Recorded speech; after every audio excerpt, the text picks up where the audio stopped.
Welcome to the Adjusted for Risk podcast. Join myself, Ryan Nauman, as I talk markets, investments, economics, and life as I help prepare you for the upcoming weekend markets.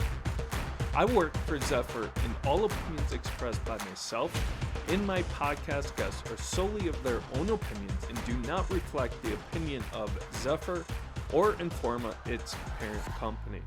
This podcast is for informational purposes only and should not be relied on for investment decisions.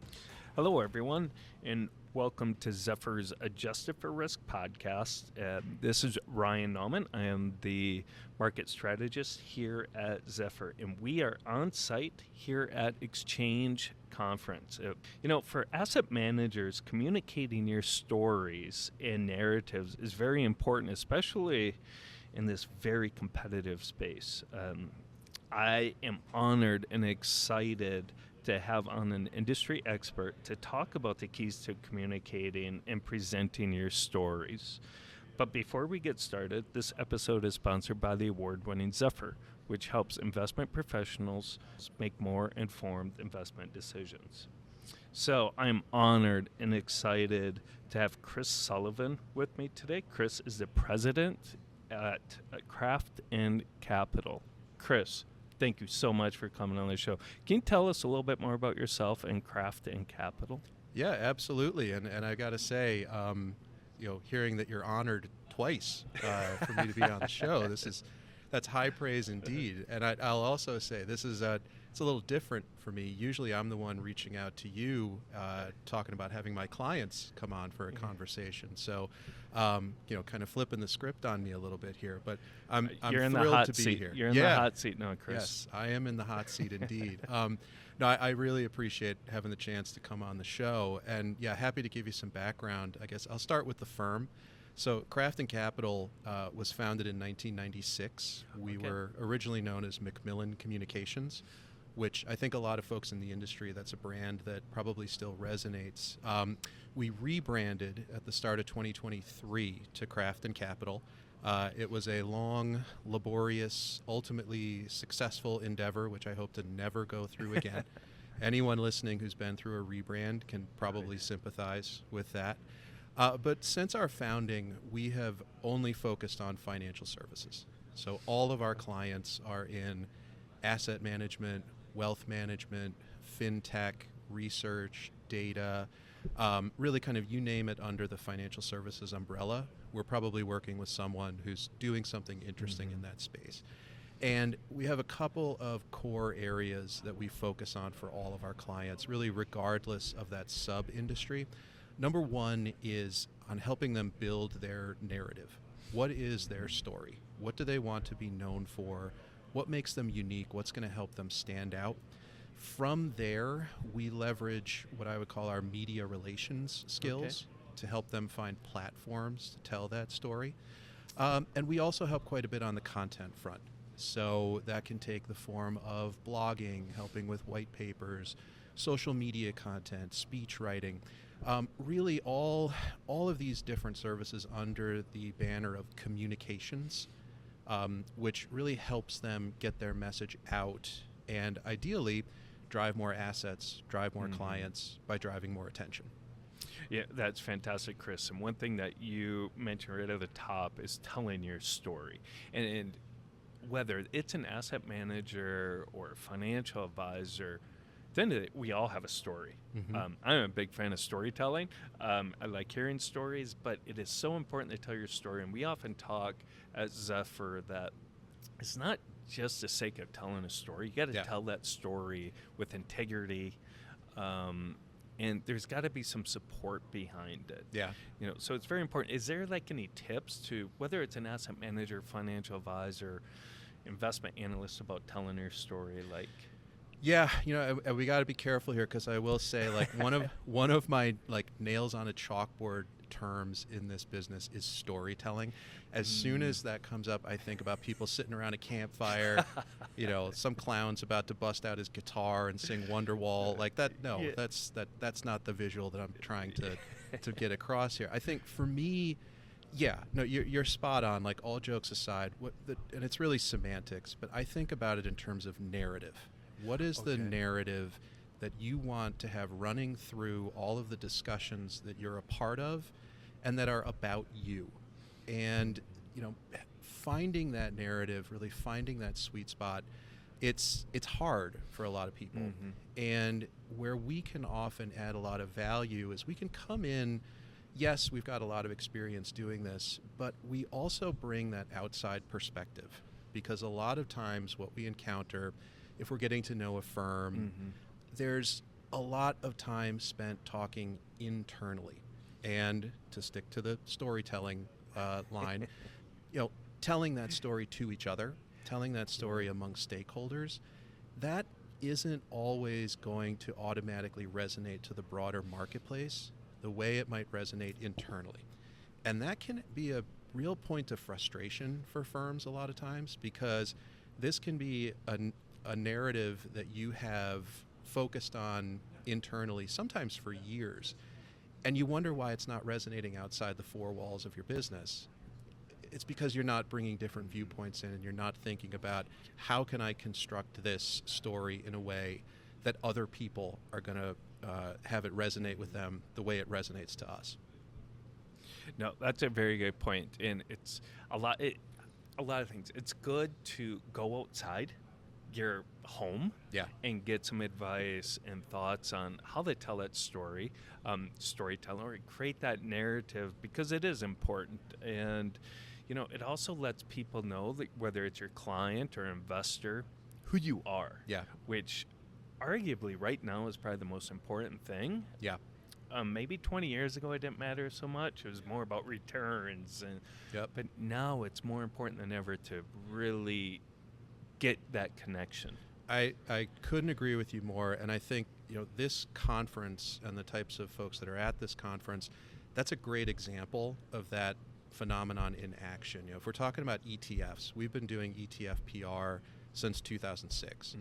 And it's a completely different endeavor now, certainly than it was 20 years ago, but even from 5 years ago. And I think, a point that you just made really resonates with me. It used to be, well, first of all, a lot of what this industry was about was passive investing.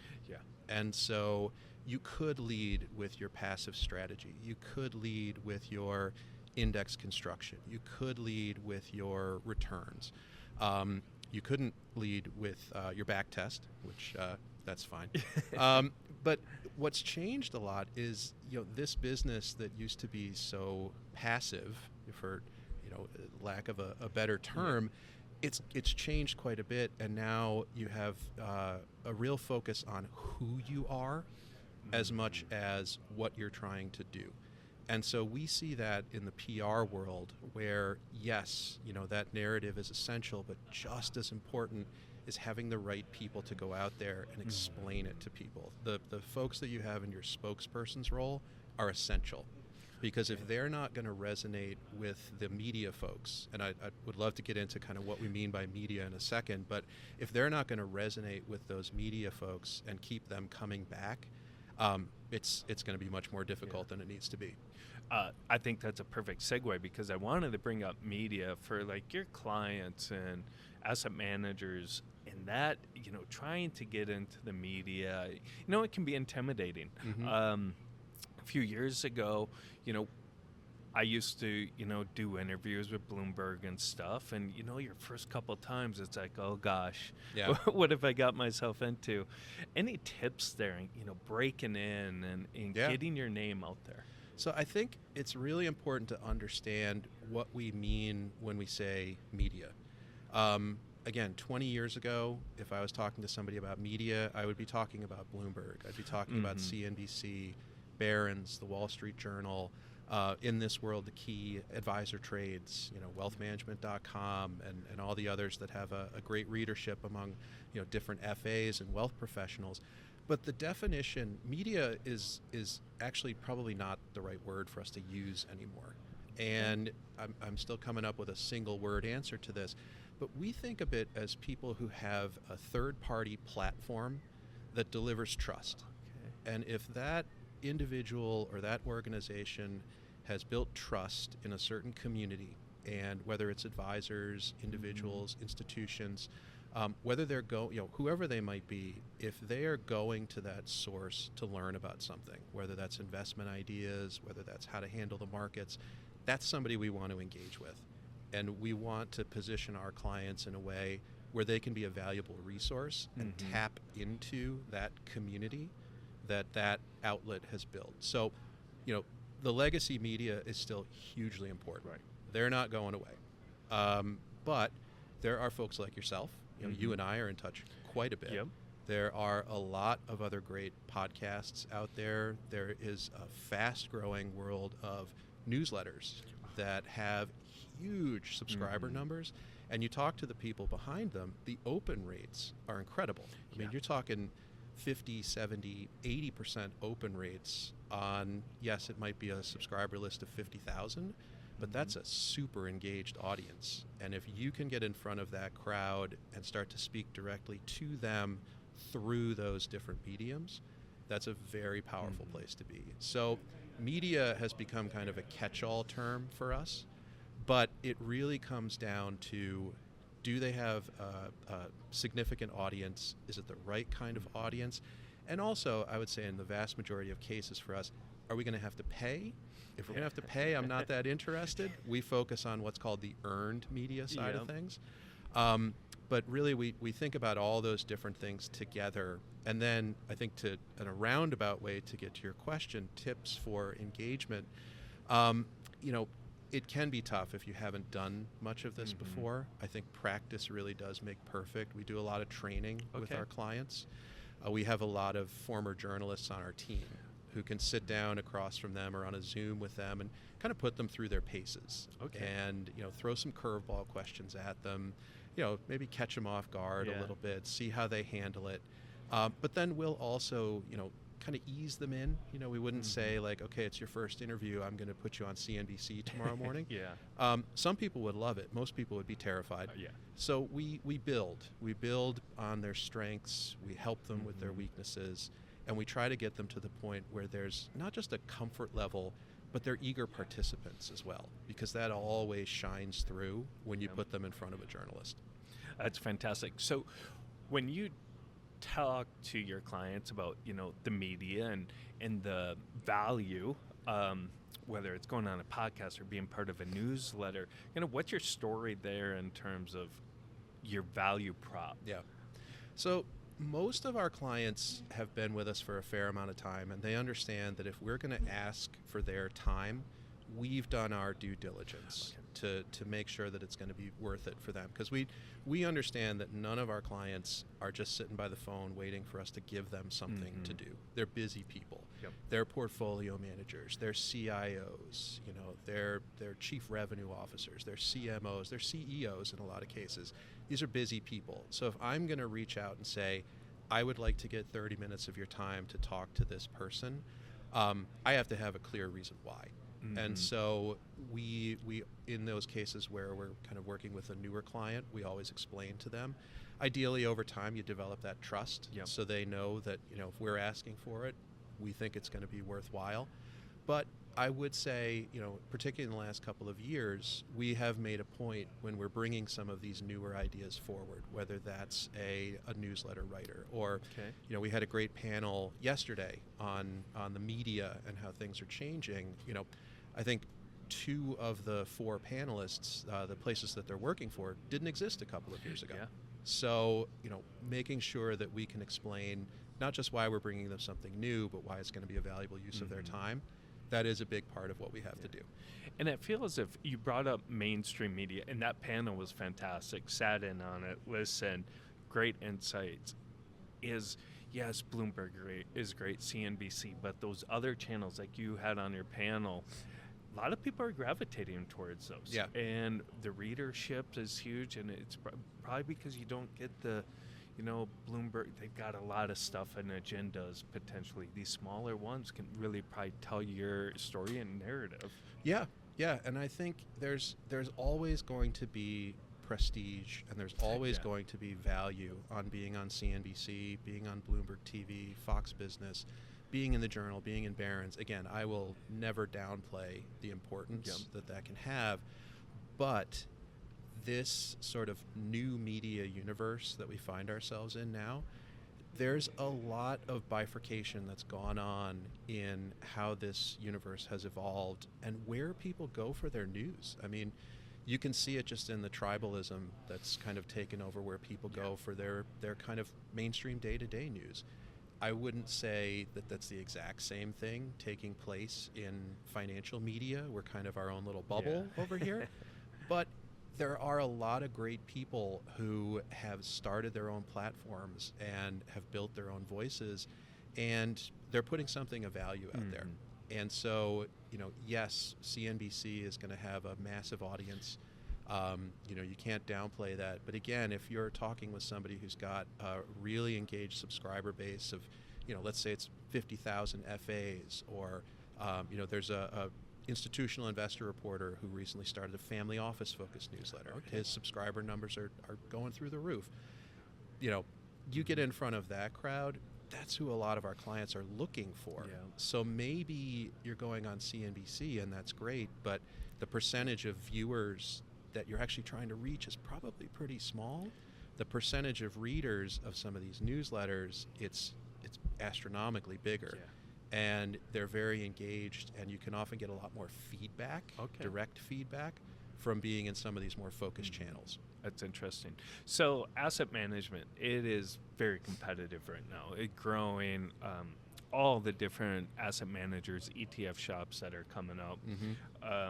How are these asset managers, maybe even the newer ones, leveraging communication to get their narrative out there? Yeah, I think they're doing a lot of what we're talking about here. They're casting that kind of wider net. But I think what's really important before any asset manager decides to do that, you have to kind of, going back to one of our first points, you have to figure out who you are and why anyone should care. Let's take a hypothetical new asset manager that's looking to get into the ETF space. It can be tough on the ego, but you have to understand that there's probably literally no one out there waiting for you to do that. So you have to be prepared to make people get interested. If you're launching expecting a lot of attention, you might get some launch attention, but to get sustained attention and to really break out from the crowd, you have to do a lot of what we're talking about here. And it is, I think, a more complete, holistic package than what we're talking about. There's PR, there's content, there's marketing, there's events, there's sales, there's the broader distribution conversation that you have to ask a lot of questions about. But I think for our purposes, what we always recommend people do is take a step back, and before you're even ready to file, so it's not even that you've got your filing in, before you're ready to file, sit down with someone like us. Whether it's just on a consultative basis or whether it's, you've hired us to work with you, we're always happy to talk with people. And explain what you're doing, explain what you're planning, and explain how you're going to explain it. Because that can be some really valuable insights that you'll get back on how you need to structure your story to stand out. Because oftentimes, we'll meet people who are very early in their ETF journey, and we'll be talking with them, and we'll realize that they actually don't have as clear a picture on the competitive landscape as they probably should. Yeah. And they might think they have an excellent idea, and they probably do, but it might be pretty close to two other people's excellent ideas that came to market 3 months ago. And first mover advantage is very real. It's very big. It's not insurmountable, but just understanding where you're going to fit, who your competitors are, and how you're going to explain yourself to be able to stand out, that's huge. And that needs to happen, I think, much earlier than most firms realize. Because a lot of people, I think, would be after the launch, you start doing it. And by then, you're too late. I wouldn't say you're too late. You are probably, if you squint, you'll be able to see too late in the distance. But yeah, and it's interesting how often we do encounter that, where everything we're talking about right now, which is so essential to growth and success, is one of the last things that people think about. And it makes sense. There's a lot to do. If you're talking about launching an ETF, standing up a new ETF brand, there is a massive amount of stuff that you have to do. There's the legal requirements, compliance. Are you going to set up your own trust? Are you going to work with a white label? Are you going to go the sub-advisor route? All of these millions of questions. It's probably easier for people to say, well, we can punt the communication stuff till the end. But when you do, you're potentially putting yourself at a significant disadvantage. And you want to make sure that on launch day, you're not ready to be at the starting line. You've actually maybe jumped the gun a little bit and spent so much time on your marketing and messaging that you're actually going to be ahead of where you were if you waited until the last minute. Interesting. You brought up one thing that you guys do at Crafting Capital is help your clients or asset managers, whether it's getting with the media, building content, white papers, blogs. How does that play in a role in it? You've got talking to the media. You've got building. Content is so important. Yeah. But what do you use? I mean, if you have a blog, is it weekly? Is it monthly? What's your thoughts there? So content is another one of those words like storytelling that kind of drives me a little, because content to me, and maybe this is just me, I don't know, I have a lot of weird pet peeves, but content to me sounds like filler. And it shouldn't just be content like you're looking to fill up a web page, you're looking to fill up a social media feed. You need to have something to say. And I know I'm starting to repeat myself when it comes to the PR apparatus, but if you're going to produce content, why? What are you going to say that is A, going to be differentiated, and B, that's going to help your broader communications initiatives? So when we work with people on content, we always look at it through the lens of what else can we do with this? So yes, we might be standing up a blog series, or yes, we might be working on a white paper or short marketing piece. But can we then use that on the PR side? Can we go knocking on doors and show that to different journalists and say, hey, these guys are really sharp. And this is a taste of what they're talking about internally over there. Can I get some of your time so they can sit down with you and tell you more? Or we'll go to some of the trade publications and say, look, this is a really differentiated viewpoint. Would you be interested in having them write a contributed article for you? So that's the kind of thing where if we can find a couple of different homes, a couple of different lives for the things that we're producing, it all starts to feed into itself. And you're getting more than just one outcome from the time that you're putting into all this content that you might be producing. That's very good insight. I try and create a lot of content, and in addition to the podcast research, and it's like, I don't want to just create it to create it, just so we can have like you said, filler. Yeah. There's got to be a purpose behind it, and it's always good to have maybe a contrarian view. Yep. But you have to have an opinion on something. You have to have an opinion, and I will say, 5 years ago it was a lot harder to find opinions. I think there's a lot of things that have sort of loosened up, kind of people's willingness to talk a little bit, which is very helpful. I think we also do a fair bit of work in the private fund space. Okay. So with hedge funds and private equity, private credit, they're still under a different regulatory regime, but there is more of a willingness to engage. But yeah, it really comes down to you got to have something to say. You got to have something to say. And again, you got to have the right people to go out and say it. Yeah, that's like full circle. Yeah. Right there, Chris. It's about the people and making sure you got the right people getting themselves out there. Yeah. I hate to say the face of the company. Yeah. But you've got to be able to be out there, outgoing. Yeah. Personality really matters. And that's, I don't say that to be like everyone should be as like flamboyant and obnoxious as they possibly can. I think, you should really try to be yourself. Unless being yourself is terrible and like nobody wants to be around you, then we got a whole other host of problems to sort out. But no, I think, there's a real hunger for authenticity in a lot of the conversations that we have, because it's a cliche, another cliche, but you hear about the sea of sameness. Okay. Where it's just it feels like the same people saying the same things in the same monotone. And, I think about my colleagues in the media. Who wants that? That's not what they're looking for. And I always encourage my colleagues and our clients, put yourselves in the shoes of the people that we're trying to connect with. Yeah. They have very important jobs to do. They have audiences that they're trying to connect with. They have editors that they're trying to please. They have bosses who are looking over their shoulders. They want something interesting. They want something new. They want something engaging. And they also want people that they know they can go back to, who are going to give them those great quotes, that great copy. Yes. So, that's something that we talk about a lot in our training sessions, is trying to find we call it the keeper quote. What can you do in terms of like a turn of phrase that might explain something in a really succinct way that people are going to gravitate towards?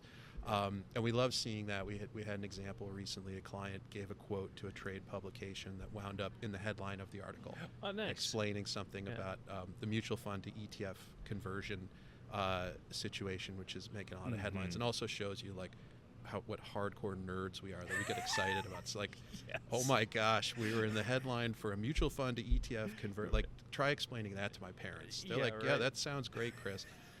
One day we'll understand what you do.